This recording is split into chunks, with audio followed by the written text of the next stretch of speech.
tahu efek dan akibatnya itu baik buatmu. Kata aqobah di situ oleh beberapa penafsir, misalkan oleh Al-Mawardi itu disebutkan annaha thariqun najah, bahwa yang dimaksud itu adalah jalan untuk mencapai kesuksesan. Jadi kenapa tidak dipaksa dirimu untuk masuk ke jalan yang bisa membuat kamu lebih berkah?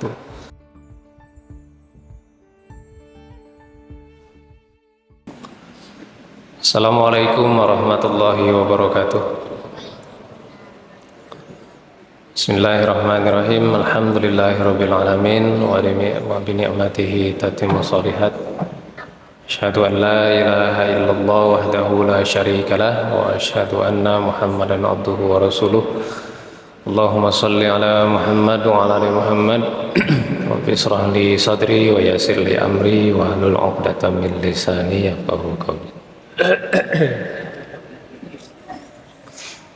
Baik Bapak Ibu sekalian, kita lanjutkan tadabbur kita di surat Al-Balad.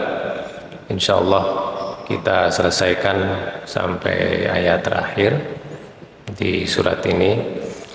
Di minggu sebelumnya kita sampai kepada ayat ke-10 ya, di mana disebutkan di sana tentang bahwa Allah itu menganugerahkan kepada kita kemampuan untuk membedakan mana yang baik dan juga mana yang buruk dengan kalimat wahadainahun najdain.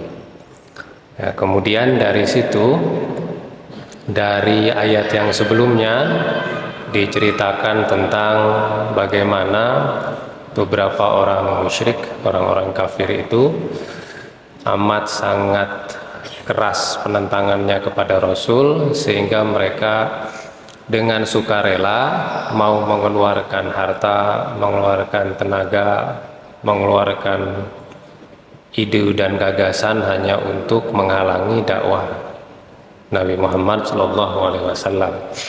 Kemudian di ayat 11 itu disebutkan ya, kenapa tidak mereka itu berusaha untuk melakukan hal yang lebih besar, yang itu ada efeknya kepada mereka, yang bisa membuat mereka lebih sukses, yang bisa membuat mereka lebih maju dengan harta, dengan kekuasaan, dengan keilmuan yang mereka punya itu.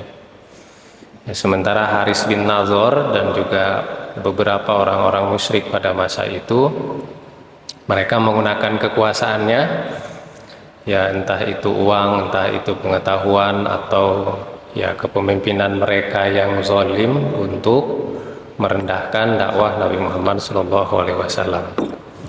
Sehingga di ayat 11 Allah menyebutkan falak tahamal aqabah. Kita sudah menyebutkan kata iktahama, itu artinya nekat. Itu kalau bahasa sederhananya, menjerumuskan diri sendiri kepada sesuatu yang dia itu tidak pikirkan. Ya, daripada, kira-kira Allah tuh mau bilang, daripada kamu menjerumuskan dirimu pada sesuatu yang membuat diri kamu susah, mending kamu itu nekat pada sesuatu yang kamu tahu efek dan akibatnya itu baik buatmu. Kata aqobah di situ oleh beberapa penafsir, misalkan oleh Al-Mawardi itu disebutkan annaha thariqun najah, bahwa yang dimaksud itu adalah jalan untuk mencapai kesuksesan. Jadi kenapa tidak dipaksa dirimu untuk masuk ke jalan yang bisa membuat kamu lebih berkah?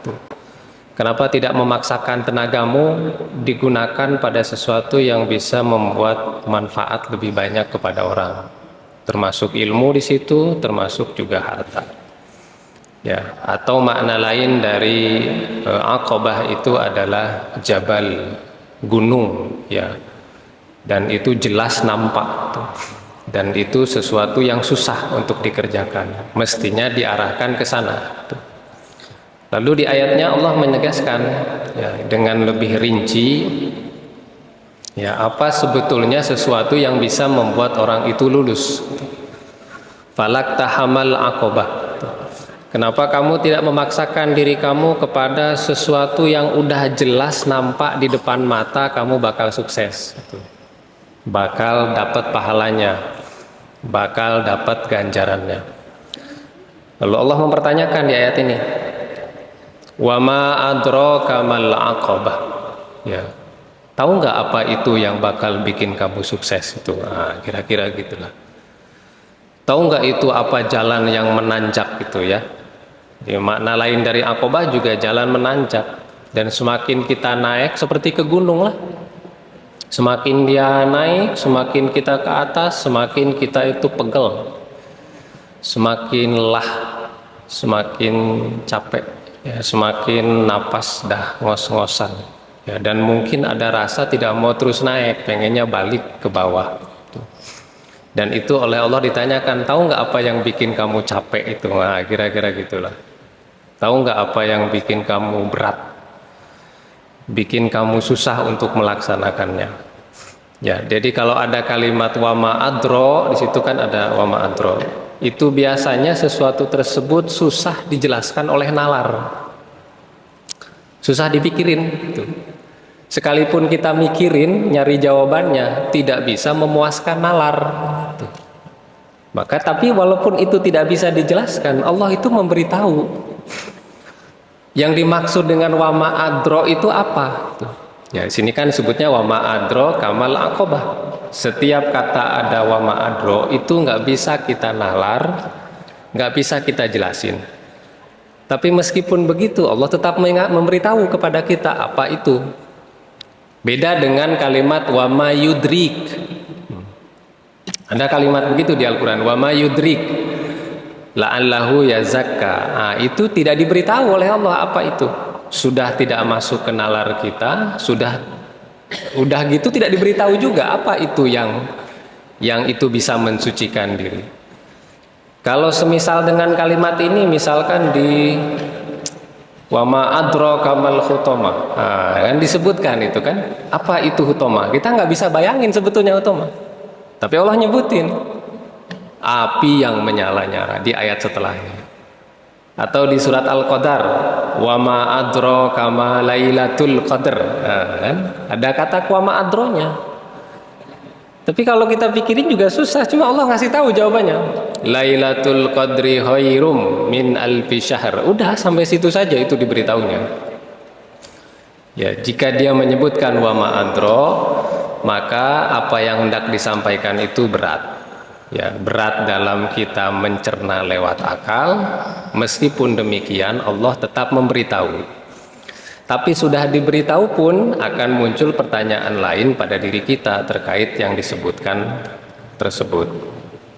Apa yang bikin berat di sini itu yang disampaikan oleh ayat ini? Wa ma adraka mal aqabah, yang dimaksud di sini adalah fakku raqabah. Ya. Kalau mungkin Bapak Ibu lihat di terjemahan itu artinya membebaskan budak. Ikhlasiha minal asal. Jadi yang dimaksud fakku raqabah itu melepaskan ikatan. Itu makna yang pertama kata Mawardi. Itqiha minar riq. Kemudian sumia marquq raqabah li annahu birraqi kal asir marbut min raqabah. Ya, jadi yang dimaksud dengan melepaskan di situ itu lalu diterjemahkan itu melepaskan budak. Karena budak seringkali diikat supaya dia itu tidak bisa bergerak. Diikat dalam pengertian fisik, betul diikat, ya, di sekitar lehernya. Ini rokbahnya itu di sini. Bisa juga diikat itu maksudnya ditahan oleh tuannya, tidak boleh kemana-mana. Karena dia menjadi milik tuannya tersebut. Dan itu sesuatu yang berat yang dilakukan oleh manusia. Ya, melepaskan budak itu susah. Melepaskan budak itu berat. Ya, karena itu butuh duit yang banyak ketika itu. Ya, siapa yang mampu melepaskan itu di masa sahabat yang dia bisa melakukan itu? Siapa sahabat Nabi yang paling banyak melepaskan budak? Abu Bakar. Dan Abu Bakar tidak pernah berpikir duitnya bakal hilang, bakal habis. Ya. Dan itu tidak bisa dilakukan oleh sahabat-sahabat yang lain. Dia lepaskan saja. Dan yang dia lepaskan itu budak yang lemah-lemah semua. Ya, di antaranya sudah tua, di antaranya wanita. Sampai bapaknya kan bertanya kepada dia itu, kamu itu kenapa melepaskan budak itu yang tidak bisa kamu manfaatkan? Jawaban Abu Bakar, memang bukan mau saya manfaatkan, saya mau lepasin mereka aja. Tidak mau saya pegang untuk bisa bekerja, membantu saya. Memang itu bukan tujuannya. Tujuannya itu hanya ingin mensucikan dirinya sendiri. Dan itu berat. Tuh, ya. Melepas budak itu berat. Sekarang perbudakan masih ada, Bapak Ibu?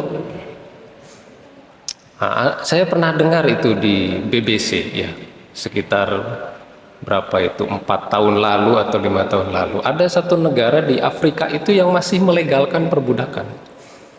Ya, dalam laporannya itu si budaknya itu ditanya itu, kalau saya milik si ini, ya ini milik si itu, ya. Tapi itu tidak disebarkan ke dunia, memang hanya untuk di situ saja. Kalau secara keseluruhan memang sudah tidak ada perbudakan itu. Ya, tapi bisa kita sebutlah itu di masa modern muncul. Ya.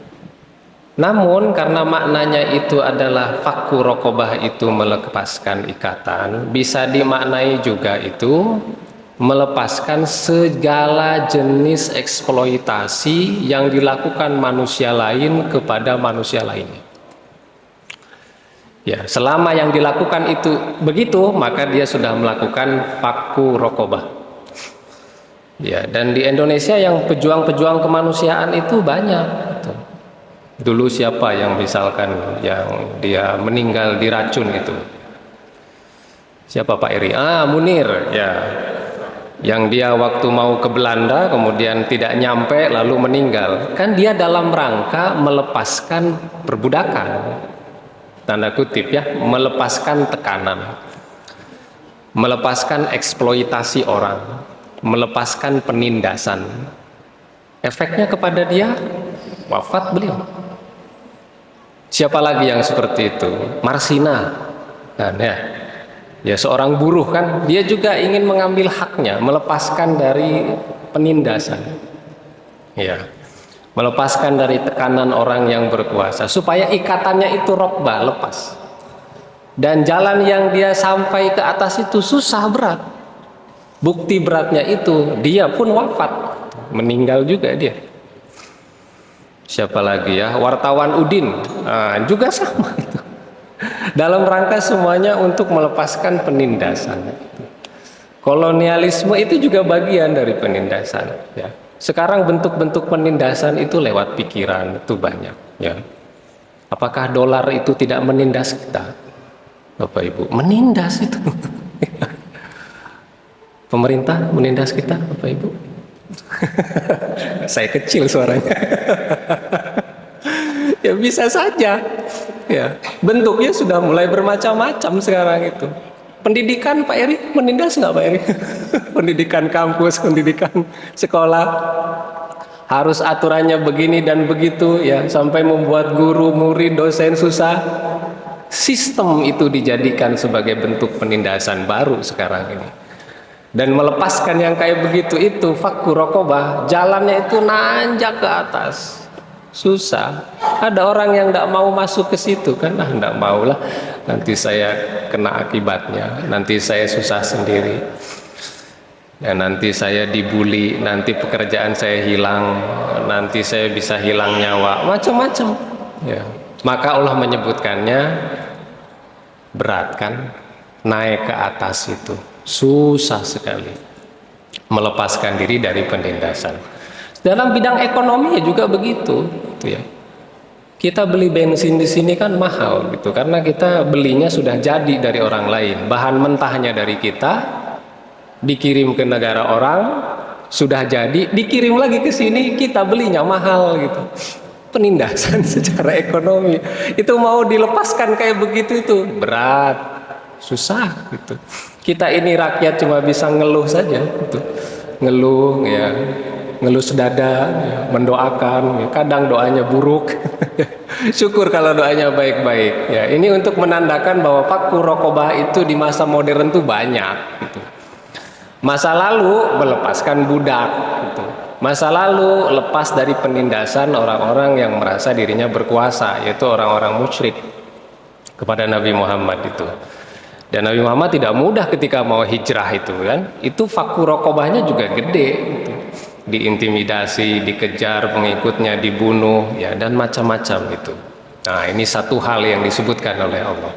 Ya, yang dimaksud dengan jalan yang menanjak itu salah satunya adalah fakku rokobah. Kemudian yang berikutnya yang disebutkan di ayat ini, wa ma adraka mal aqabah fakku rokobah au itu atau. Itu berarti masih keterusan dari yang sebelumnya. Ya, jadi yang dimaksud dengan aqabah itu satu diantaranya fakku rokobah. Lepaskan ikatan eksploitasi manusia kepada manusia yang lain. Lepaskan penindasan manusia satu kepada manusia yang lain. Dan itu kerap kali bisa menghancurkan diri kita sendiri atau menghilangkan nyawa kita. Yang kedua, it'amu fi yaumil dzi masghobah. It'am itu artinya memberi makan. Kadang dia dibaca dengan at'am oleh bacaan qiraat lain. Maknanya sebetulnya lebih jelas juga itu memberi makan. Kalau artinya memberi makan itu artinya harta dia itu milik dia. Saya kalau disebut oleh orang lain, Pak Rizky it'am, Pak Rizky kasih makan, itu berarti dia menyuruh saya memberi makan dari harta saya sendiri. Kalau di surat Al-Maun, yahuddu ala ta'amil miskin, menyarankan orang untuk ngasih makan orang miskin. Ya, karena itu bukan harta dia. Orang kaya yang punya harta itu ada sebagiannya bukan milik dari orang kaya itu, tapi ada milik orang-orang miskin, ada milik orang-orang susah. Maka setiap orang itu boleh yahuddu. Nah, kalau bapak ibu punya lah tetangga yang kaya raya, saudara yang kaya raya, boleh itu kita yahuddu kepada mereka. Oh ya, kamu itu kasih makan tuh orang miskin, kamu duit banyak berlimpah, mobilmu ganti-ganti terus, rumah kamu gede begini. Nah, kita kemudian menyarankan dia supaya kasih makan orang lain. Itu maknanya yahuddu. Karena ada harta si kaya itu yang milik orang lain.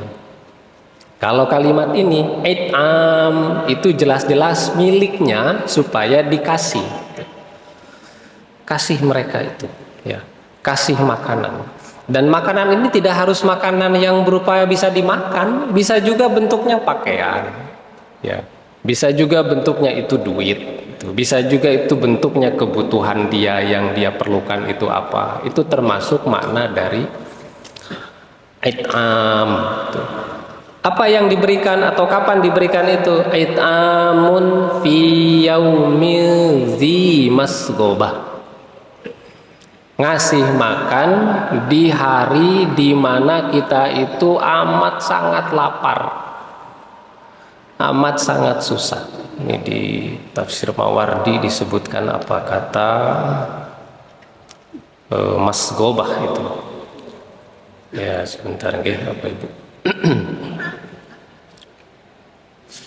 Oh, tidak ada di Mawardi. Fi yaumin zi masghobah wa it'amu ta'am fadilah wa huwa ma'asyaghabil ladzi huwal ju'u afdal. Ini dia. Yang artinya itu lapar sangat. It'am yaumal masghobah qala fi yaumin azir fit ta'am, hari di mana makanan itu susah. Ya. Jadi yang dimaksud dengan masghab al-ju', ya, al-ja'i, lapar, letih, capek, itu masghab. Ya. Ngasih makan ketika diri kita itu sendiri butuh dan ketika keadaan di mana orang lain itu susah. Sekarang ini nih. Ini ayat ini sesuai dengan momen sekarang. Momen saudara-saudara kita itu di Sumatera itu, ya, di Aceh, Sumatera Utara, Sumatera Barat. Ini adalah yaumin zi masghobah. Itu mereka butuh itu. Mereka butuh makan, mereka butuh bantuan, ya, mereka butuh perlindungan. Sehingga Quran langsung ngomong it'am, kasih mereka itu. Kalau Bapak Ibu, dan itu susah, susah.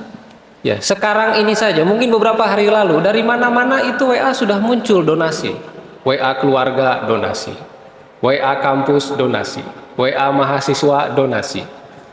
Di jalan kita lihat mahasiswa donasi. Masjid Unisa buka donasi? Buka donasi juga. Mungkin kampus Unisa buka donasi. Organisasi buka donasi. Kita melihat begitu itu, aduh, saya tuh udah ngasih loh kemarin itu. Masa saya ngasih lagi? Nah, sudah mulai itu muncul pelitnya itu. Itu yaumin zimas gobah itu. Dan itu berat. Nah, saya sudah ngasih ke sana 500.000, masa di sini ngasih lagi? Masa terus-terusan ngasih? Berat kan begini? Makanya Allah di awal menyebutkan ini jalanmu menanjak, susah. Dan gak mudah orang ngasih begini. Kita inginnya menyimpan itu. Tidak mau berbagi-bagi kepada orang lain itu. Padahal ini adalah waktu yang tepat. Kalau ada orang dapat duit 100 M karena dia jual tanah buat jalan tol, lalu dari 100 M itu dia kasih 1 M kepada orang lain, itu bukan jimas goba, orang itu punya duit. Jimas goba itu duit dia sendiri kurang, terus dia harus ngasih kepada orang lain. Dan itu kalau dihubungkan dengan ayat sebelumnya yang mereka menyatakan mereka itu ahlak tumalal lubada, saya bakar ini duit-duit saya ini, saya bakar ini, hancurkan duit-duit ini semuanya untuk menghalangi dakwah Muhammad. Mestinya dibakarnya itu ke sini, dikasih ke orang yang susah ini, dikasih kepada orang yang membutuhkan ini. Jadi ayat ini itu sebetulnya kan di akhirnya ada disebutkan di ayat ini. Nah, sedikit saya aja ya. Mana itu? Nah, ini dia Ashabul Maimanah. Sebetulnya untuk mencari ini nih Bapak Ibu nih, usaha-usaha tadi itu tuh, untuk menjadi orang-orang yang jadi maimanah. Bapak Ibu kalau dilihat di surat Al-Qiyamah itu ada 3 ciri orang masuk surga. Ya, pertama disebutkan sabiqun as-sabiqun. Kemudian disebutkan ashabul maimanah. Kemudian yang ketiga ashabul yamin. Ini beda semua nih. Kalau sabiqun as-sabiqun itu sahabat-sahabat Nabi yang dekat itu. Yang mereka memang sejak awal itu sudah banyak kebaikannya, keimanannya sudah teruji, ketika mengeluarkan harta mereka tidak pikir-pikir, kepemimpinannya itu adil. Semua dilakukan untuk rakyat dan masyarakat, sehingga mereka sampai garis finish.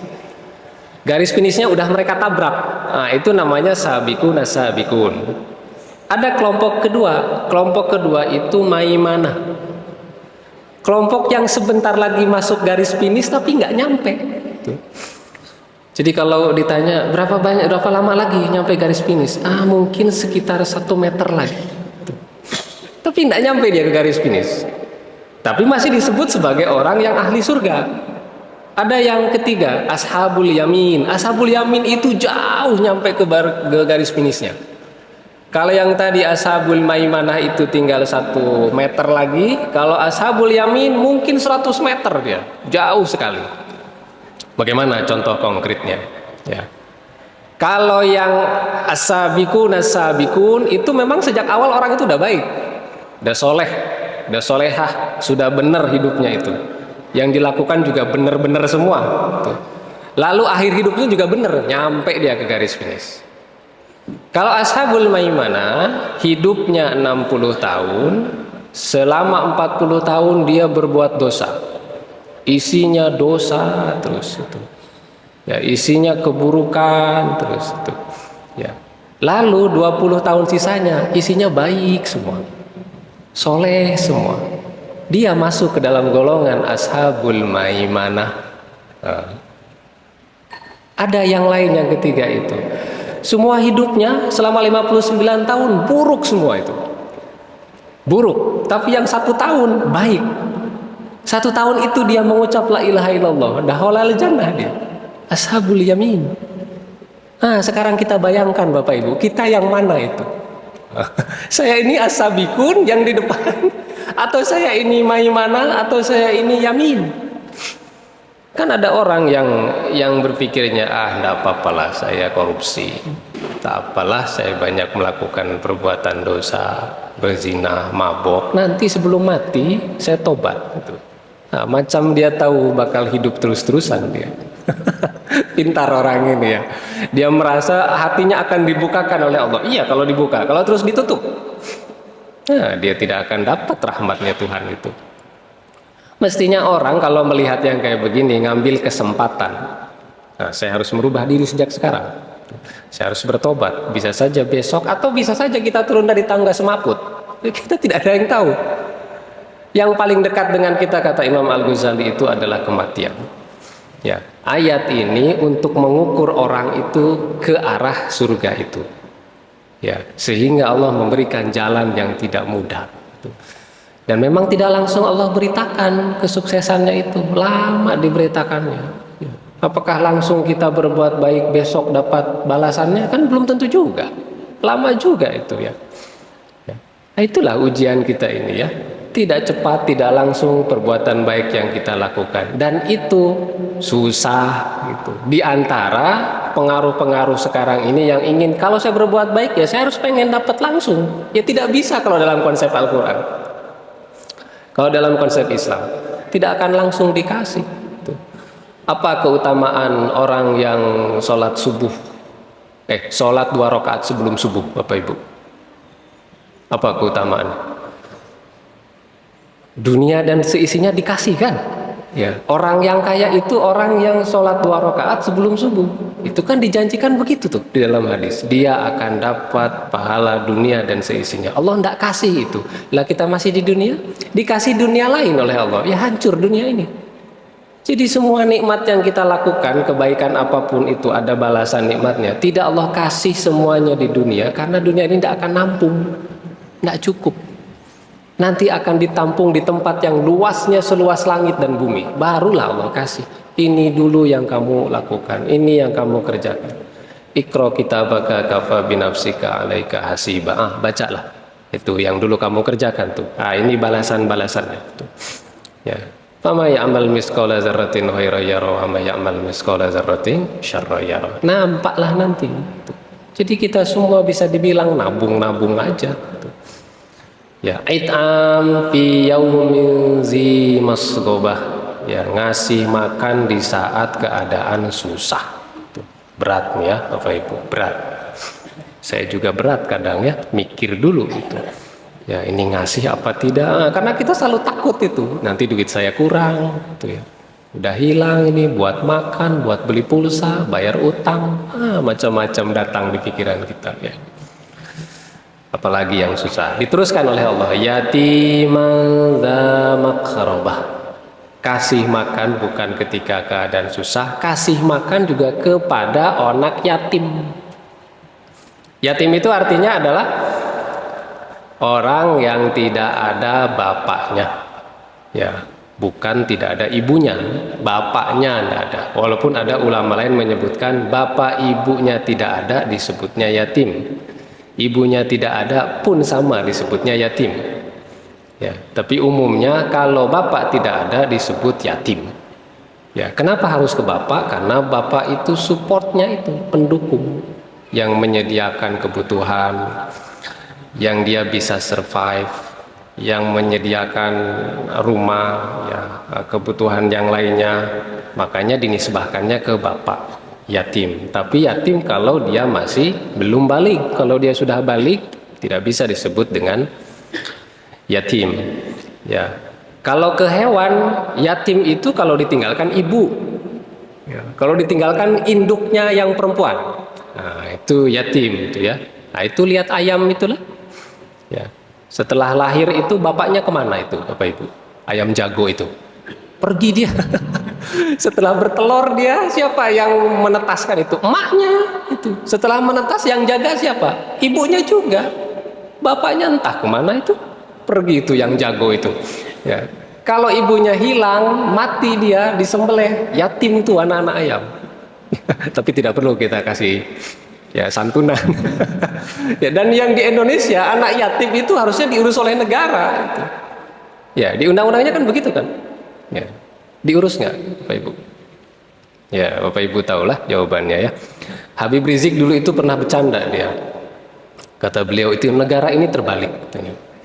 Ya, karena mereka itu mengurus para penjahat daripada anak-anak yatim. Kok bisa Pak para penjahat diurus? Ya itu dapat kos-kosan gratis katanya. Di penjara kasih makan enak itu gratis, kadang ya ada AC-nya gitu ya. Ya itu candaan dia ya. Jadi yang dimaksud dengan yatim adalah mereka yang orang tuanya, ayahnya tidak ada. Di Indonesia unik lagi ditambah itu piatu, yatim piatu. Piatu itu kalau ibunya tidak ada. Istilah itu ada nggak di Al-Quran? Nggak pernah ada. Bahasa Arab ada? Nggak ada juga. Kita aja yang nambah-nambahin. Yatim piatu. Ya kalau dalam Al-Quran dan bahasa Arab, hilang ibu atau hilang ayah tetap yatim disebutnya. Nggak ada istilah piatu. Jadi piatu itu made in Indonesia. Ya, itu kita yang buat gitu ya. Unik ya. Yatiman dza makrobah. Makrobah itu maknanya qorib. Qorib itu artinya dekat. Anak yatim yang terdekat dengan kita. Kalau di tafsir Mawardi disebutnya jawar. Jawar itu tetangga itu yang dekat itu. Itu yang dikasih, jangan mikir yang jauh-jauh dulu, itu yang dekat tuh dikasih dulu saja. Ya, kalaulah ada kelebihan kasihlah mereka. Tuh. Kasih makan, kasih pakaian, kasih support. Itu juga bagian yang susah. Berat juga ya. Apalagi kalau yatim itu dari saudara kita, mungkin kita juga tidak mau ngasih itu. Syukur kalau Bapak Ibu bisa gampang memberi itu. Tapi ada model manusia yang tidak mau ngasih. Ya, tidak mau peduli itu. Au miskinan za matrobah, atau orang miskin ya. Miskin itu terambil dari kata sakana ya, sakinah. Sakinah mawadah rohmah, ini sama kalimatnya. Apa artinya sakinah? Sakinah itu artinya tentram, damai, aman. Kok bisa orang miskin tentram, damai, aman tuh. Yang dimaksud tentram miskin itu adalah damai perutnya itu. Ya, karena perutnya tidak ada gejolak makanan apapun, damai, nggak ada yang masuk ke perutnya. Ya. Betul ini Bapak Ibu memang begitu maknanya. Tidak ada kalau kita banyak makan ya sekarang kita makan perut kita sibuk mengolah makanan itu. Orang miskin tuh tidak ada yang dia olah sehingga perutnya itu flat, damai saja, itu ya. Bukan cuma sakinah keluarganya, sakinah perutnya juga tuh. Ya, sakinah di dalamnya juga nggak ngapa-ngapain, maka disebutnya miskin tuh. Atau di Mawardi itu disebutkan yang disebut miskin juga adalah mereka yang jauh dari keluarganya. Aw miskinan za matrobah, matruh ala tariq la baitun lah. Dia jauh dari, dia tidak punya rumah, hidupnya di jalanan tuh. Kemudian disebutkan lagi la yaqihi minat turab libasi wala ghairahu, tidak ada yang menemani dia, itu juga maknanya masuk ke dalam miskin. Ada juga yang menyebutkan bahwa yang dimaksud dengan miskin itu allazi laisa lahu ahad, tidak ada seorang pun yang menemani dia. Yakni al-gharib ba'id an watanihi, yang jauh dari negaranya, bisa juga disebutnya miskin. Tuh. Jadi miskin tidak selalu maknanya itu tidak ada duit, nggak selalu maknanya itu nggak bisa makan. Kesendirian dia itu juga disebut miskin karena maknanya sama, dia tenang dan damai, nggak ada yang ganggu dia. Tuh. Nggak ada hiruk pikuk. Ya, selama begitu ya kita bisa juga menyebut itu miskin. Ya, ada kawan kita yang hidupnya sendiri, miskin sekali Anda. Itu dalam artian bukan berarti dia tidak punya duit, itu, tapi dia hidup sendiri, itu. Nggak ada yang menemani. Itu. Miskinan za matrobah. Matrobah itu asal katanya dari turab. Turab itu artinya debu, kotor, lusuh. Orang miskin yang dia berpeluh, yang dia berdebu-debu sampai mukanya itu lusuh, sampai pakaiannya itu kotor, itu yang dikasih makan. Apalagi di situ disebutkannya matruh ala tariq la baitun lahu. Dia hidupnya di jalanan. Kita bisa melihat itu pakaiannya lusuh, kotor, ya. Kalaulah kita nampak di jalanan begitu, nah itu kita bisa sebut miskin, ya. Karena dilihat dari pakaiannya, dilihat dari mukanya yang lusuh. Yang kayak gitu kita kasih makan, kita kasih pakaian, kita kasih uang. Ya. Berikutnya apa jalan yang menanjak itu? Au miskinan za matroba. Nah, ini bukan ayat setelahnya, tidak menyebutkan bagian-bagian yang lain. Tapi untuk memberikan kepada anak yatim, kepada orang miskin, untuk melepaskan kekangan dan budak, itu harus punya dasar. Apa dasarnya? Disebutkan di ayat ke-17. Summa kana minal ladzina amanu wa tawassaw bis sabri wa tawassaw bil marhamah.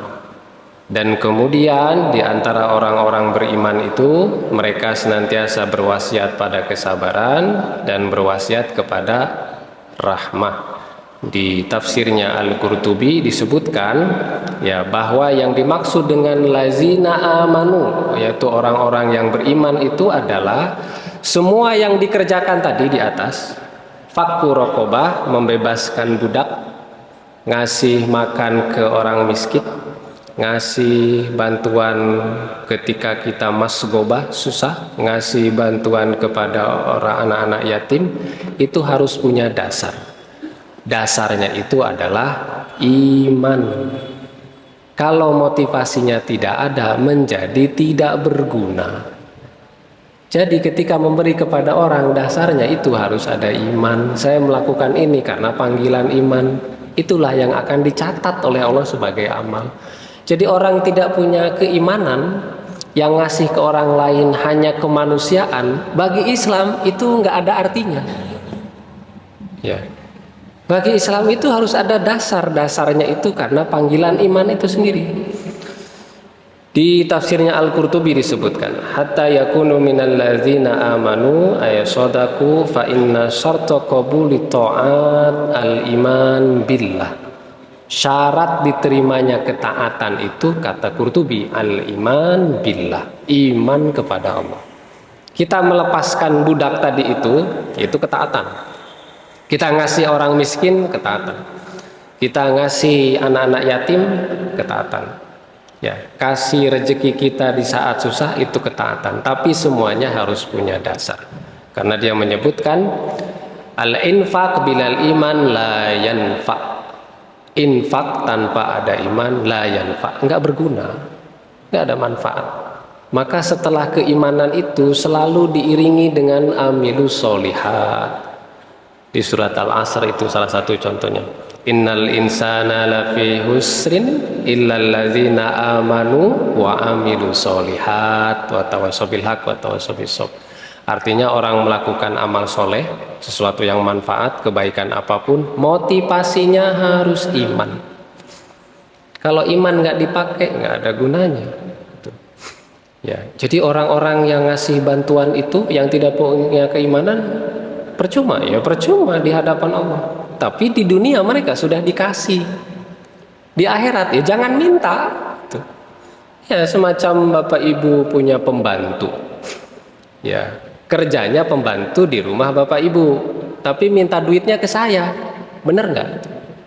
Ya nggak bisa, ya mintanya ke bapak ibu. Begitulah amal dari orang-orang kafir dan musyrik itu.